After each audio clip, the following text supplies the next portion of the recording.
do is, I'm gonna give a run through of my kayak. First, let me set it up and hydrate.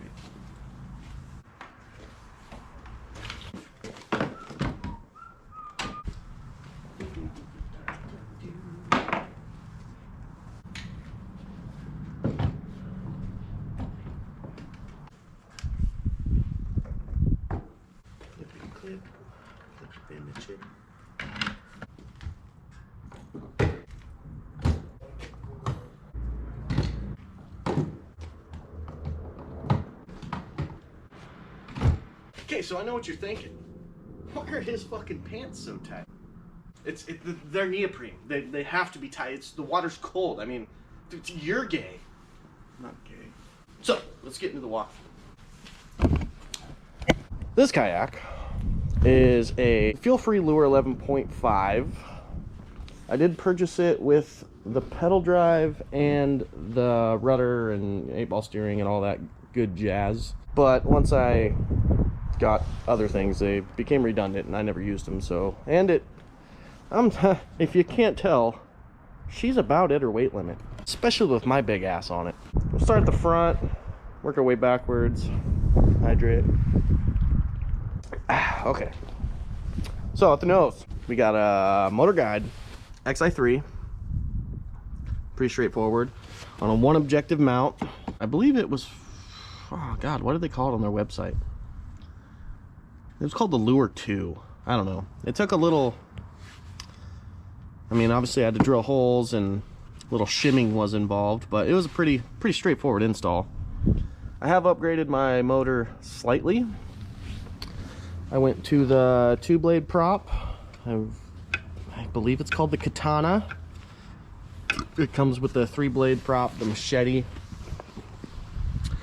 I did the prop nut, even though it's kind of redundant. It's nice to just be able to do it without tools.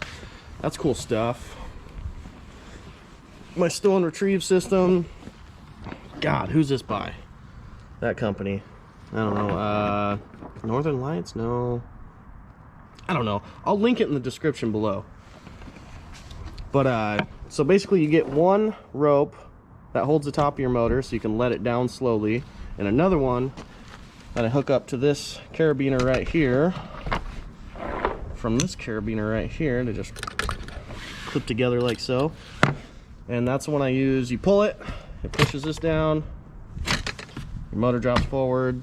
Sometimes you got to give it a little kick, and you let it down, your motor's deployed. So moving forward, I did mount my Garmin on my sonar pod, but I didn't do it traditionally, I guess. Most people mount their transducer to the bottom. I did not want to do that. I don't know. I want to be able to throw the pedal drive in if I want to. So I went with a ram mount transducer arm.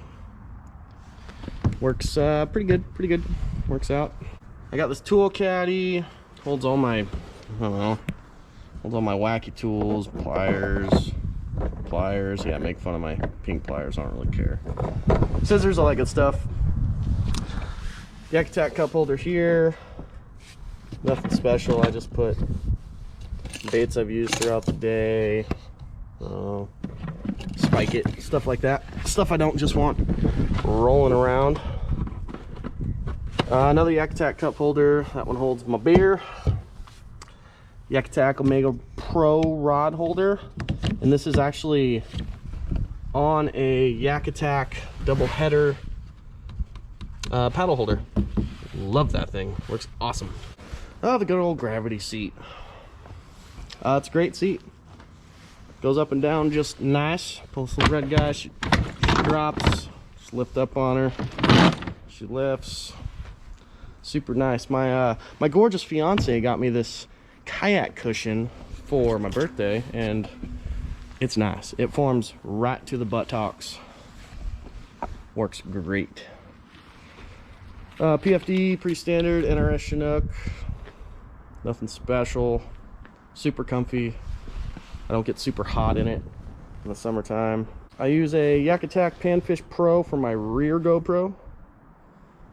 I believe that's what it's called. I'll link it below. And then I use just a GoPro chest mount for my other GoPro. Tackle storage and battery for said motor. Yak Attack Black Pack Pro. Nothing too special, I guess. Got like my worm bag, cord for the GoPro, kind of a corded mess in here. 80 amp hour battery, lasts me all day, no problem. And I recently went from, I used to bring all my tackle with me.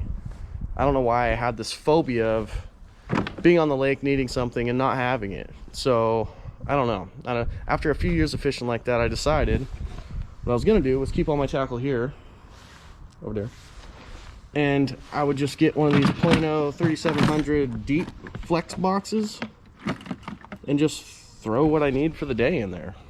And it's worked out just fine. You really don't need to bring all that much stuff with you if you know what you're trying to do. And then I bring a terminal box as well. And that's really it for tackle. I typically bring anywhere from 6 to 10 rods with me.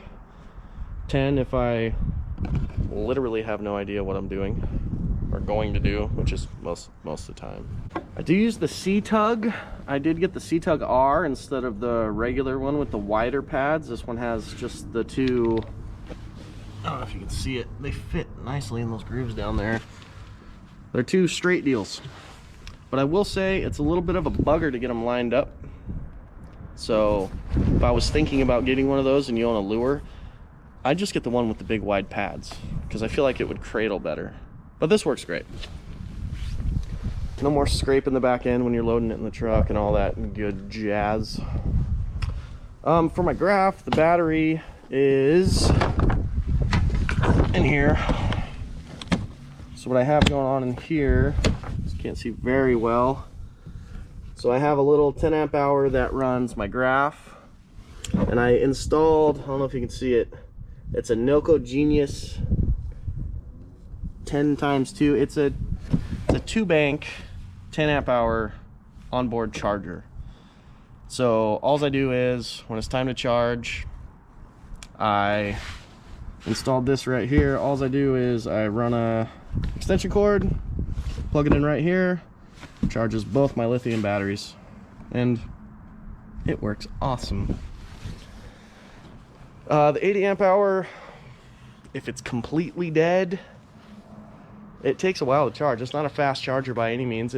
I don't know, it takes 7-8 hours to charge, but normally I just plug it in the night before I'm going fishing and wake up in the morning and I'm topped off. And as far as my crate, all this mess of wiring is, you know, obviously power going up to the motor, and I wired in 2 Anderson clips. One's for the charger, one's for the power. I leave the crate in here, it stays plugged in at all times. It's just easier. And I did mount a voltmeter right under the handle here so I can check my volts. Yeah, never mind the switch and all the sealant around it. I haven't got to clean that up yet. I gotta find my Dremel. Oh, and for a keel guard, I did add, I don't know if you can see her down there. Yeah, you can see her. I added a Burley Pro Keel Buddy. I think that's what it's called. I'll link it down below. Great product, works great. I was getting a lot of scuffing on the keel of my boat just from pulling up to the launch. And when I launch, you know, you guys know. And that's completely alleviated that. It's good stuff, dude. So yeah, that's really my that's my rig in a nutshell. Don't really plan on doing much else to it. I might install some lights, but other than that, I can't really add a lot more to this because, like I said, I'm at my weight limit. I forget exactly what it is. I'll put it on the screen right here. I believe it's 375 pound capacity, but that's including the weight of the kayak. It's stable the way it is now. I can stand up. I mean, I'm not going to be doing no tap dance or nothing, but I can stand up, cast. I can set the hook standing up. No big deal. Works good. So I don't know if you feel like it, like, subscribe, all that bullshit. If not, I don't really care. Yeah, until the next one, guys. And there's going to be more of these. Peace.